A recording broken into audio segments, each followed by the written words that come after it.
Fala, Rovai, o editorial do Fórum 11:30, queridas, queridos e querides. Hoje eu vou falar do Chico, mas eu vou falar do Chico, o Chico Buarque, neste caso, mas também vou falar da Carol Proner, vou falar da Janja, vou falar do Lula, vou falar do jornalixo que permeia parte das redações brasileiras.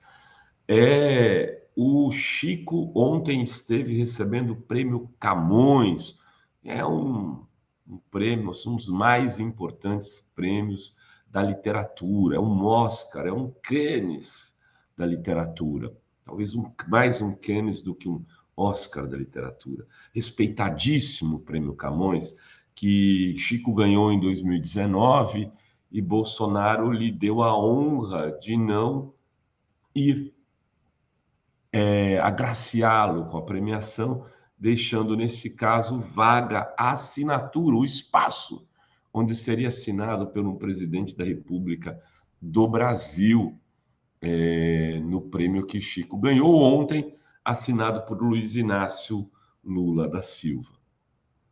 Chico fez um xiste, uma piada no começo do prêmio. Guilherme, põe o vídeo do Chico falando da gravata. Minha mulher,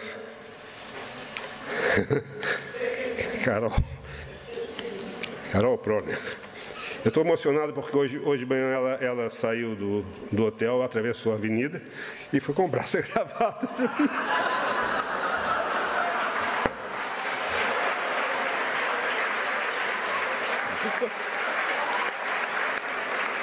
Isso me emociona.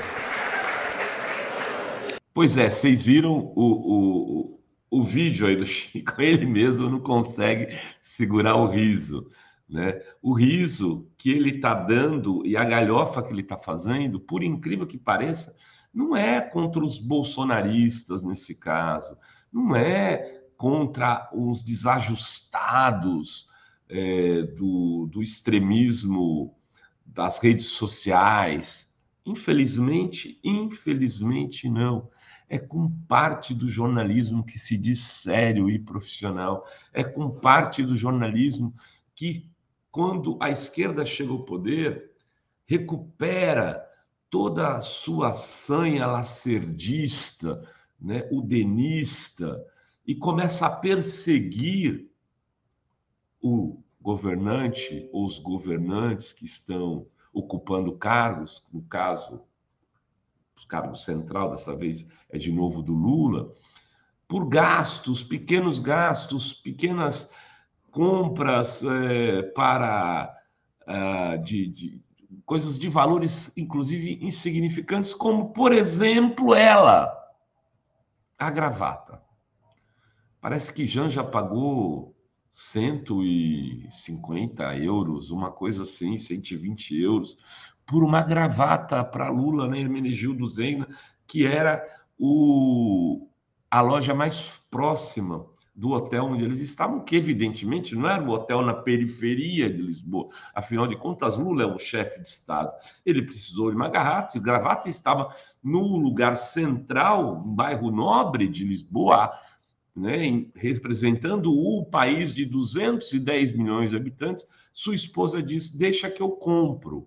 Nem pediu para um ajudante de ordens, nem pediu para alguém do staff, ela mesmo quis comprar. Afinal de contas, ele estava ali representando o país dele, numa homenagem a um amigo querido que lhe defendeu nos 580 dias de prisão, de uma amiga querida também, que é a sua esposa, que é a Carol Proner, que ele defendeu juridicamente nos tribunais e auxiliou na sua defesa, escrevendo artigos e defendendo na academia, em todos os cantos, inclusive em viagens internacionais. Janja quis comprar a gravata do marido. E isso virou tema de debate nacional. Se ela deveria ter ido, se não deveria ter ido, com tanta coisa acontecendo, como, por exemplo, uma refinaria que foi vendida para os Emirados Árabes. a preço de banana, e que na mesma época Bolsonaro recebe 15 milhões em joias para Michele. Uma gravata, 15 milhões em joias. Mas o problema não é nem os 15 milhões em joias, que é muito dinheiro, evidentemente, e eram umas joias estranhas, cafonérrimas, que serviriam para desmanche, como se fala aí no linguajar dos carros, mas era o que tinha sido feito, o negócio que tinha sido feito na ocasião. A venda de uma refinaria por metade do seu preço, calculado por especialistas e petroleiros. E o que Lula estava fazendo, ao mesmo tempo que dava o prêmio ao seu amigo e comprava uma gravata de cento e pico de dólar, de euro, ele estava assinando 13 contratos com Portugal, com investidores internacionais que poderiam trazer ao Brasil e devem trazer ao Brasil investimentos da ordem de 30 bilhões de reais. Mas isso não é notícia. Por que isso viria a ser notícia num Brasil que tem milhões de desempregados, cuja economia está parada, que o Bolsonaro destruiu?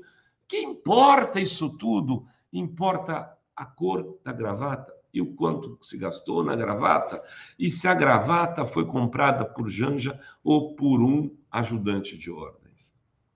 É uma vergonha que a gente tenha no Brasil que ainda discutir isso tudo depois de o que ocorreu na Lava Jato e de tudo que muitos jornalistas fizeram naquele momento, com pessoas inclusive inocentes, fazendo coro a uma organização criminosa que atuou para impedir a continuidade do mandato de Dilma Rousseff no primeiro momento, depois para prender Lula e queriam ainda fechar o PT, impediram ele de sair candidato em 2018, mas mesmo assim o PT conseguiu resistir e Lula saiu da prisão, se fez candidato e se elegeu. Parece que alguns não engoliram isso, porque ao ter que engolir esse tipo de coisa, essas pessoas acabam admitindo também os seus erros de quando elas serviam de caixa de ressonância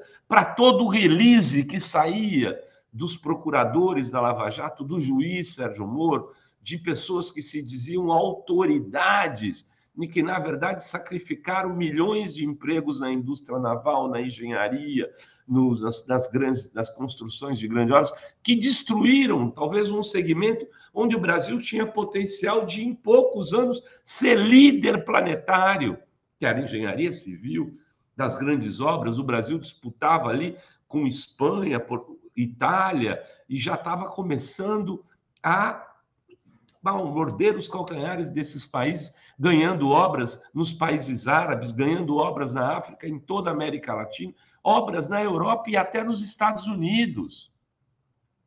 E na Ásia também. Essas empresas foram destruídas sem dó nem piedade. Ah, bom, mas tinha corrupção. Precisa quebrar a empresa? Por que a Merkel não quebrou a Volkswagen lá na Alemanha? Porque os Estados Unidos preservam suas empresas quando elas têm problemas de envolvimento de seus executivos em corrupção.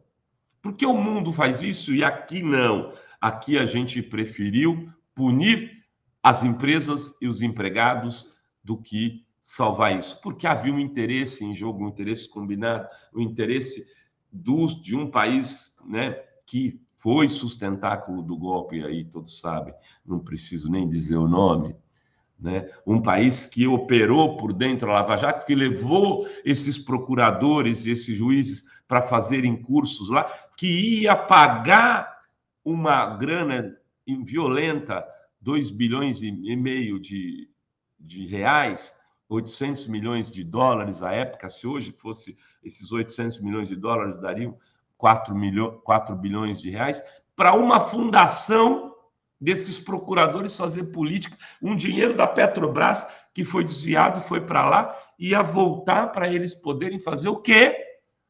Saírem candidatos a deputado federal, a senador, a governador, a presidente, como fizeram agora Dallagnol e Moro. E o jornalismo, parte do jornalismo brasileiro, não é todo, mas há uma parte que se pode atribuir essa denominação, jornalixo, resolve se preocupar com as gravatas do Lula. É vergonhoso, é triste, mas infelizmente eles voltaram. E a gente vai ver esse tipo, o sofá. Não, porque o sofá do palácio vai ficar no palácio. Não é um sofá para uso pessoal, não é que vai levar para a casa dele a cama vai ficar lá. Sabe? É inclusive, não devia ser assim, mas se chama palácio para receber chefes de estados do mundo inteiro, para ser um lugar estruturado, enfim. E é algo republicano de todos. Mas aí, felizmente, também virou pauta, também fez matéria. E aí vai continuar sendo assim, porque essas pessoas vivem da podridão e não da discussão de políticas públicas. Valeu de novo, Chico. Você é genial.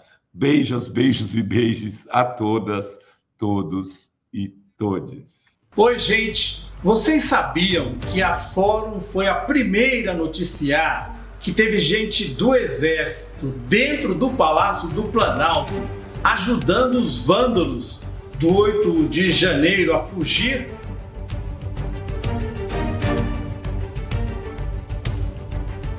Pois é, essa pessoa hoje se tornou testemunha oficial e só agora está sendo descoberta pela mídia convencional. Você que nos acompanha há muitos anos não fica surpreso, né? Tivemos juntos no golpe contra Dilma, na perseguição ao Lula pela Lava Jato e durante o pesadelo que foi o governo Bolsonaro.